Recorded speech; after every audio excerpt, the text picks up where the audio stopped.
আবু জাহেল ঘোষণা দিল, খবরদার, হজের মৌসুম, হাজী সাহেবরা গোটা বিশ্ব থেকে আসবে, আমার দলের কর্মীরা তোরা যেটা করবি সেটা হচ্ছে হাজীদের কাছে যে বলবি মক্কায় নতুন এক পাগল আসছে, নতুন এক জাদুকর আসছে, নাম মুহাম্মদ। নাউজুবিল্লাহ পড়বেন না? খবরদার হাজী সাহেবেরা, এই পাগলের কাছে যেও না।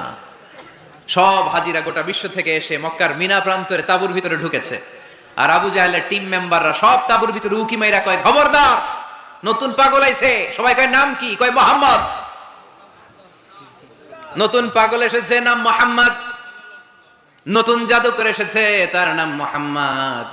খবরদার, তার কাছে যেও না, তার কথা শোনো না, শুনলে তোমরাও পাগল হয়ে যাবা, তোমরাও পাগল হয়ে যাবে। সে এত বড় জাদুকর, মুহাম্মদ সাল্লাল্লাহু আলাইহি ওয়াসাল্লাম এত বড় জাদুকর, তার জাদু দেখলে, তার কথা শুনলে হাজবেন্ড ওয়াইফের মধ্যে সম্পর্ক বিচ্ছিন্ন হয়ে যায়।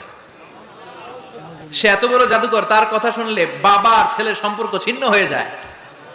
সে এত বড় জাদুকর, তার কথা শুনলে বন্ধু বন্ধু আলাদা হয়ে যায়। খবরদার হাজী সাহেবরা, তোমরা হজ করতে এসেছো, করো, জমজমের পানি খাও আর খেজুর নিয়ে যাবা বাড়িতে, কিন্তু মুহাম্মদ সাল্লাল্লাহু আলাইহি ওয়াসাল্লামের কাছে যাওয়া যাবে না।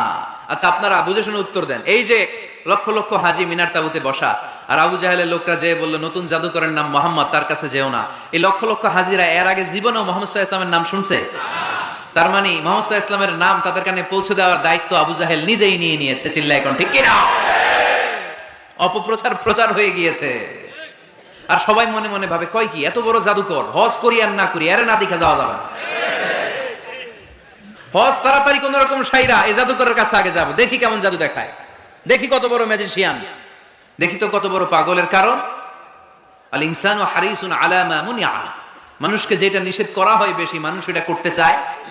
যদি বলি ওদিকে যাবি না, ওর বাপের কিরা ওদিকে যাবে ও, ঠিক কি না? এটা আমাদের স্বভাব, আমাদের খাসলা, আমাদের বৈশিষ্ট্য, যেটা আমাদেরকে নিষেধ করা হয় বেশি, ওটা করতে মন চায়।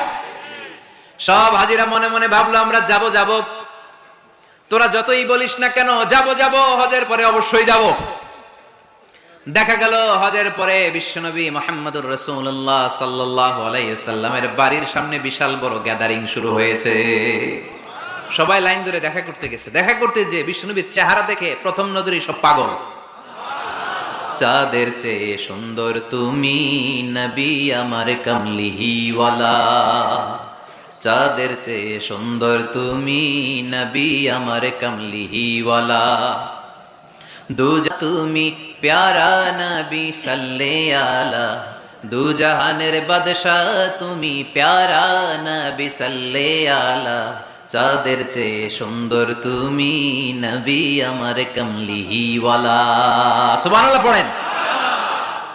এত সুন্দর চেহারা, বিষ্ণু ঈসা ইসলামের চেহারার মতো এরকম চেহারার মানুষ পৃথিবীতে আছে? দ্বিতীয়টা, অনেকে বলে সাইয়েদনা ইউসুফ আলাইহিস সালামের চেহারা নাকি বেশি সুন্দর। সুন্দর ঠিক, কিন্তু আমার নবীর চাইতে বেশি নয়। বিষ্ণু বলতেন, আনা মালিহুন ওয়া আখি ইউসুফু সাবিহুন, আমার ভাই ইউসুফ হচ্ছে সাবিহ, সাবিহ মানে সাদা সুন্দর ধবধবে, আর আমি হচ্ছে মালিহ, মালিহ মানে এসেছে মিলহন থেকে, মিলহন মানে লবণ, মানে লাবণ্যময় সুন্দর। আমার ভাই ইউসুফ নবী সাদা সুন্দর, আমি লাবণ্যময় সুন্দর, কোনটার দাম বেশি? লাবণ্যময় সুন্দরের দাম বেশি। সাইয়েদনা ইউসুফ আলাইহিস সালামের চেহারা দেখে মিশরের মেয়েরা লেবু কাটতে যে বা কমলা কাটতে যে, আনার কাটতে, কমলা কাটতে যে আঙ্গুল কেটে ফেলেছিল, কোরআন তার সাক্ষী। ওয়া কাত্তা'না আইদিয়াহুন, আম্মা জান আয়েশা রাদিয়াল্লাহু তাআলা আনহা যখন এই ঘটনা শুনেছেন, তিনি মিশরের মেয়েদেরকে ডাক দিয়ে বলেছেন, ও মিশরের মেয়েরা, তোমরা ইউসুফ নবীর সৌন্দর্য দেখে লেবু কাটতে যে আঙ্গুল কেটেছো, আমার স্বামী প্যারা নবী মুহাম্মদ রাসূলুল্লাহর চেহারা যদি তোমরা দেখতা, তাহলে লেবু কাটতে যে আঙ্গুল নয়, কলিজাটা কেটে টুকরা টুকরা করে দিতা। আবার আম্মা জান আয়েশা বলতো, লাকুম শামসুন ওয়া লানা শামসুন, তোমাদের জন্য একটা সূর্য আছে, কিন্তু আমি আয়েশার জন্য আলাদা একটা সূর্য আছে। তোমাদের সূর্যটা প্রতিদিন সকালবেলা পূর্ব আকাশে উদিত হয়ে গোটা দুনিয়াটারে আলোকিত করে দেয়, আর আমার সূর্যটার নাম হলো মুহাম্মদ সাল্লাল্লাহু আলাইহি ওয়াসাল্লাম। মসজিদে নববীতে এশার নামাজের পরে আমার সূর্যটা আমার ঘরে উদিত হয়।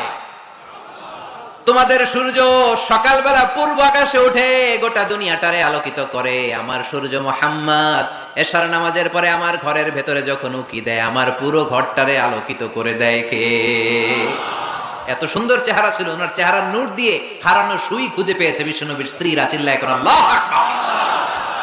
বিশ্বনবীর চেহারা সৌন্দর্যের সাথে কারো সৌন্দর্যের কোনো মিল হবে?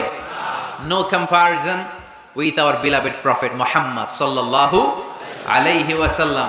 Weather it's the fitness, whether it's the appearance, whether it's the status, no comparison with our prophet.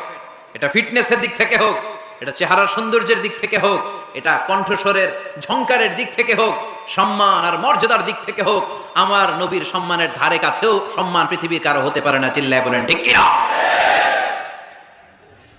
এজন্য আল্লাহ বললেন ওয়া রাফা'না লাকা যিকরাক, নবী আপনার সম্মান বাড়াতে বাড়াতে আমি আকাশচুম্বী করেছি। লোকজন সব যে বিশ্বনবীর দরবারে লাইন ধরেছে, হাজিরা সব বিশ্বনবীর কাছে, যে চেহারা দেখেই কুপকার, বাকি জিনিস তো পরে। অনেকে আছে না, চেহারা দেখলেই মানুষ পাগল হয়ে যায়, আছে না নাই? চেহারা দেখেই পাগল, চেহারা দেখেই পাগল। তারপর তারা মিলাতে লাগলো। মিনার তাবুতে আবু জাহেলের কর্মীরা ঘোষণা দিয়েছিল এলাকায় মুহাম্মদ নামে